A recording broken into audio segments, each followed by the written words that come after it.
जैसे जैसे रामगढ़ उपचुनाव नजदीक आता जा रहा है, रामगढ़ का राजनीतिक माहौल और गर्म होता जा रहा है। चुनाव तो 27 तारीख को है, लेकिन राजनीतिक सरगर्मी की अभी से चढ़ना शुरू हो गया है। बात दरअसल यह है कि ममता देवी के पति बजरंग महतो के नॉमिनेशन में गठबंधन के सभी कद्दावर नेता पहुंचे थे, लेकिन वहां गजब हो गया। सबसे पहले आप ये वीडियो देखिए।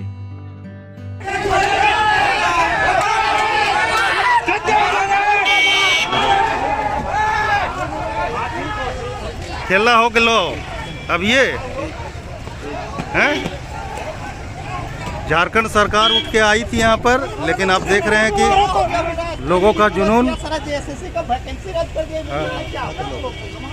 एकदम अच्छा। अभी कहाँ है तो खेला होगा, अभी तो शुरुआत है बेटा। स्टूडेंट लोग से लड़ोगे हैं?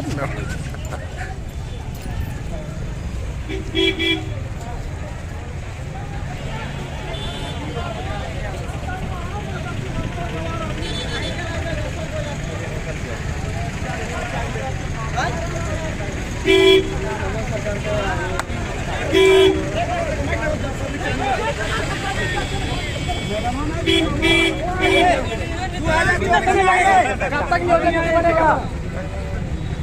नियोजन नीति कब तक बनेगा मैडम? डिबेट करवाइए, डिबेट करवाइए, बिल्कुल डिबेट करवाइए, डिबेट करवाइए, नियोजन नीति का, नियोजन नीति पर डिबेट करवाइए।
तमाम मीडिया बंधुओं, यूट्यूब चैनल वालों को क्या देना चाहते हैं?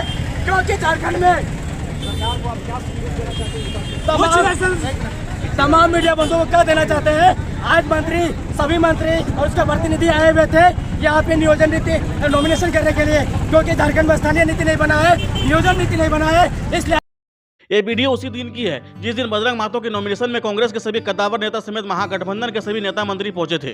फिर क्या, हेमंत सोरेन के 3 साल से त्रस्त बेरोजगार युवकों की झुंड ने नेता मंत्रियों की ओर लपक पड़े और उसी के खिलाफ नारेबाजी करने लगे। फिर पूरे बाजार में पूरा अफरा तफरी मच गई, लेकिन प्रशासन की सूझबूझ ने बेरोजगार युवकों को साइड करवाया। हालांकि युवकों की जुबान से बस एक ही बात निकल रही थी कि अस्थायी नीति और नियोजन नीति और नियुक्ति प्रक्रिया को जल्द सुलभ करें।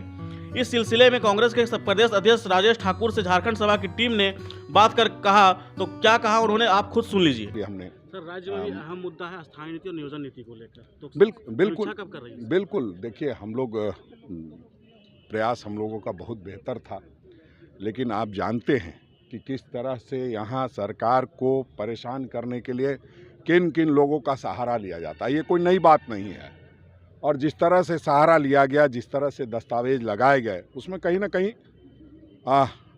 हमें उस चीज़ को रोकना पड़ा है।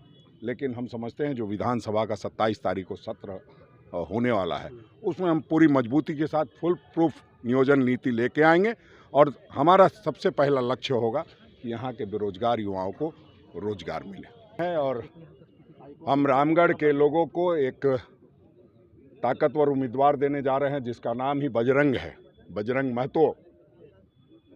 और वो सिर्फ कांग्रेस का नहीं, गठबंधन का उम्मीदवार है। राजद, झामुमो, कांग्रेस सभी दल के लोग आज देख रहे हैं, सभी महती लोग इकट्ठा हैं। और आज के बाद हम लोग पूरी तरह से चुनाव में चले जाएंगे। दुर्भाग्य है कि 5 वर्षों के लिए रामगढ़ की जनता ने ममता देवी जी को चुना था, जिनको आप आंदोलन की देवी भी कह सकते हैं कि आंदोलन की वजह से ही वो विधायक बनी थी। जनहित के मुद्दों पर विस्थापन को लेकर के जो लड़ाई उन्होंने लड़ने का काम किया था, कंपनी और डबल इंजन की सरकार की मिलीभगत से उनको सजा कराया गया है, उसका भी बदला यहाँ के रामगढ़ के लोगों को लेना है। तो हम समझते हैं कि आज शुरुआत है और जिस तरह का लोगों का रुझान दिख रहा है, जिस तरह से लोगों में उत्साह दिख रहा है, लोग पूरी तरह बदला लेने को तैयार हैं और बजरंग महतो को विधायक चुनने को तैयार दिखाई दे रहे हैं। जहां तक भारतीय जनता पार्टी की बात है, आप लोग सवाल लगातार करते हैं, तो अब उस दल के बारे में बहुत बात करनी भी ठीक नहीं है, दयनीय स्थिति में है। पिछले बार उनका उम्मीदवार चुनाव लड़ा था, अब घुटने टेकने पर मजबूर हैं, तो उनके संदर्भ में कुछ कहना नहीं है। हमारी सीधी सी बात है कि हमने 3 वर्षों में एक झारखंड की जो पहचान की लड़ाई थी, खतियान की लड़ाई हो, चाहे सरना धर्म कोड की बात हो, चाहे ओबीसी के 27% की बात हो, किसानों का कर्जा माफ़ करने की बात हो, सब फ्रंट पे हम लोगों ने काम किया है। आप देखेंगे तो हर जगह काम हुआ है। 2 साल का कोरोना का विभत्स रूप देखने के बाद तो हम समझते हैं कि जिस तरह से हम लोगों ने काम किया है, हम काम पर तो वोट मांगेंगे ही, लेकिन सबसे पहले न्याय पर वोट मांगेंगे कि आप ही रामगढ़ के लोगों को सबसे पहले ममता देवी को न्याय देना है। इसलिए